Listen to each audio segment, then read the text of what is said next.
In today's lesson, we'll be learning about like terms.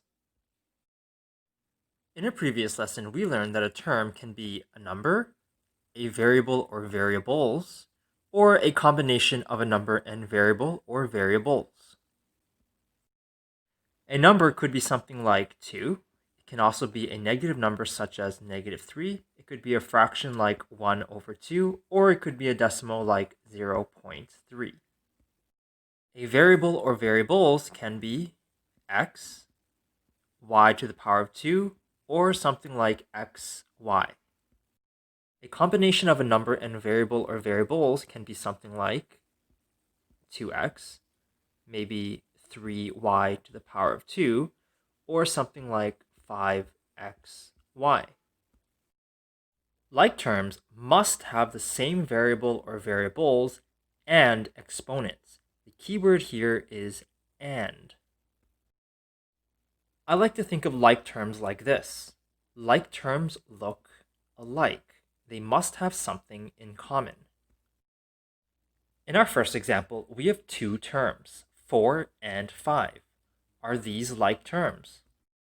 Remember, like terms must have the same variable and exponent. Well, neither of these terms has a variable or exponent.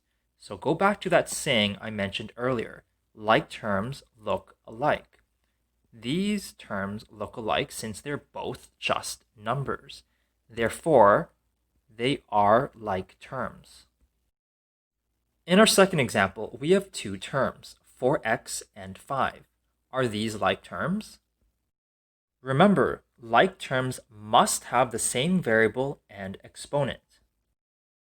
This term contains a variable of x, while this term doesn't.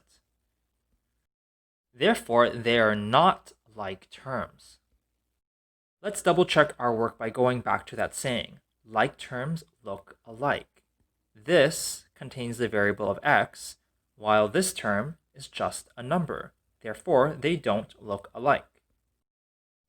In our third example, we have two terms, 4x and 5x.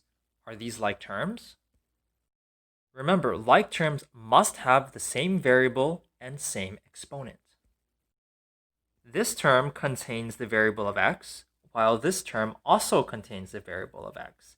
Therefore, they are like terms. Let's double check our work by going back to that saying. Like terms look alike.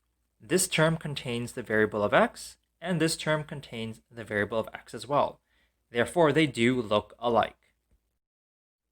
In our fourth example, we have two terms, 4x to the power of 2 and 5x. Are these like terms? Remember, like terms must have the same variable and same exponent. This term contains the variable of x, while this term also contains the variable of x. However, there's an exponent of 2 here, and there is no exponent here, but we should know that there's a hidden exponent of 1 there. Therefore, these two terms are not like terms. They do have the same variable, but they do not have the same exponent. In our fifth example, we have two terms, 4x to the power of 2 and 5x to the power of 2. Are these like terms? Remember, like terms must have the same variable and same exponent. This term contains the variable of x, while this term also contains the variable of x. This term has an exponent of 2, while this term also has the exponent of 2. Therefore, these are like terms, since they have the same variable and the same exponent.